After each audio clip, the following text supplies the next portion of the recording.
Hello friends, welcome to சாச்சி சமையல். நம்ம இன்னைக்கு என்ன பார்க்க போகிறோம் அப்படின்னு பார்த்தீங்கன்னா, சூப்பரான டேஸ்ட்டில் பருப்பு குழம்பு எப்படி செய்யலாம் அப்படின்னு தான் பார்க்க போகிறோம். ரொம்ப ரொம்ப சூப்பரான டேஸ்ட்டில் இருக்கும். இது பார்த்தீங்கன்னா இட்லி, தோசை, சாதம், பூரி, சப்பாத்தி இது எல்லாத்துக்குமே செம்மையாக செட் ஆகும். இப்போ வாங்க அது எப்படி செய்யலாம் அப்படிங்கிறத பார்க்கலாம். ஃபர்ஸ்ட் பருப்பு வேக வைக்கிறதுக்கு ஒரு குக்கர் எடுத்து வச்சுக்கலாம். அந்த குக்கரில் நான் இன்னைக்கு ஒரு கப் அளவுக்கு துவரம் பருப்பு எடுத்து வச்சிருக்கேன். அதை இதில் சேர்த்துக்கலாம். ஒரு கப் அளவு துவரம் பருப்புக்கு ஒரு 1/4 கப் அளவு பாசி பருப்பு சேர்த்துக்கோங்க. ரொம்ப ரொம்ப சூப்பரான டேஸ்ட்ல இருக்கும். ரெண்டும் கலந்து போட்டு செய்யும் போது பருப்பு குழம்பு டேஸ்டாவும் இருக்கும், அதே நேரத்துல திக்காவும் இருக்கும். இப்போ இந்த ரெண்டு பருப்பையும் போட்டு நல்லா வாஷ் பண்ணிட்டு எடுத்துட்டு வந்துடலாம். அடுத்ததா இதுல ஒரு பெரிய சைஸ் அளவு பெரிய வெங்காயமா எடுத்து கட் பண்ணி வச்சிருக்கேன். அதை இதுல சேர்த்துக்கலாம். அடுத்ததா ஒரு 5 பல் பூண்டு. நம்ம இதுல மிளகாத்தூள் எதுவும் சேர்க்க போறது இல்ல, அதனால காரத்துக்காண்டி முழுசாவே பச்சை மிளகா போட்டுதான் செய்ய போறோம். நல்ல ஒரு வாசனை கொடுக்கும். ட்ரை பண்ணி பாருங்க. நான் இன்னைக்கு ஒரு 10 கிட்ட பச்சை மிளகாய் எடுத்து கீறி வச்சிருக்கேன். அதை இதுல சேர்த்துக்கலாம். அடுத்ததா இந்த குழம்புக்கு தக்காளி கொஞ்சம் ஜாஸ்தியா போடணும், அதனால ஒரு 3 கிட்ட பழுத்த தக்காளி பழமா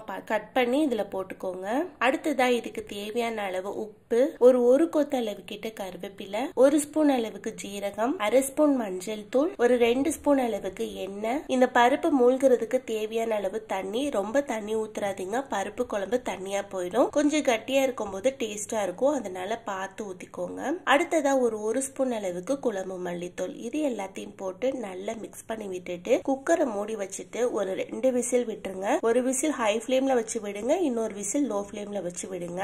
இப்ப விசில் எல்லாம் போயிடுச்சு. ஓபன் பண்ணி பாருங்க, நம்ம போட்ட பருப்பு சூப்பரா நல்லா மசிஞ்சு வந்துருச்சு. இப்போ உருளைக்கிழங்கு மசிக்கிறத வச்சு ஒரு 2 நிமிஷத்துக்கிட்ட அதை நல்லா மசிச்சு விட்டுக்கலாம். பருப்பு நல்லா சாஃப்டா கரைஞ்சு வரட்டும். பாருங்க, சூப்பரா மசிச்சு விட்டாச்சு. அடுத்ததா இதை தாளிச்சிடலாம். அதுக்கு ஒரு கடாயில 1 ஸ்பூன் அளவுக்கு எண்ணெய், 1/2 ஸ்பூன் ஜீரகம், 1/2 ஸ்பூன் கடலை பருப்பு, கொஞ்சமா பெருங்காயம், ஒரு 4ல இருந்து 5 கிட்ட மிளகாய் வத்தல் எடுத்து வச்சிருக்கேன். அதை இதுல போட்டு நல்லா பொரிச்சு விட்டுக்கலாம். நம்ம போட்டு கடுகு ஓரளவுக்கு பொரிஞ்சு வந்த பிறகு இதுல ஒரு மீடியம் சைஸ் அளவு பெரிய வெங்காயத்தை எடுத்து நல்லா ஸ்லைஸா கட் பண்ணி வச்சிருக்கேன். அதை இதுல போட்டு அதோட பச்சை வாசனை போற வரைக்கும் நல்லா வதக்கி விட்டுக்கலாம். வெங்காயம் நல்ல ஒரு கண்ணாடி பதத்துக்கு வந்து அதோட பச்சை வாசனை எல்லாம் போயிடுச்சு. இந்த டைம்ல இதுல ஒரு கொத்து அளவு கிட்ட கருவேப்பிலை போட்டு அதையும் சேர்த்து நல்லா மிக்ஸ் பண்ணி விட்டுக்கலாம். பாருங்க, சூப்பரான தாளிப்பு ரெடி ஆயிடுச்சு. இந்த டைம்ல நம்ம கடைஞ்சு வச்சிருக்கிற பருப்பை எடுத்து இதுல சேர்த்துக்கலாம்.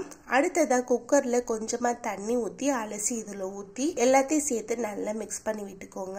கடைசியா கொஞ்சமா கொத்தமல்லி இலை தூவி அதையும் சேர்த்து நல்லா மிக்ஸ் பண்ணி விட்டுட்டு இதுல இருந்து லைட்டா கொதி எழும்பி வந்த பிறகு இறக்கி சர்வ் பண்ணீங்கன்னா சூப்பரான டேஸ்ட்ல இருக்கும். சாதம் போட்டு சாப்பிடும்போது கொஞ்சமா நெய் ஊத்தி சாப்பிட்டு பாருங்க. கண்டிப்பா ட்ரை பண்ணி பாருங்க. ட்ரை பண்ணி பார்த்துட்டு எப்படி இருந்தது அப்படிங்கறத கமெண்ட் பாக்ஸ்ல கமெண்ட் பண்ணுங்க.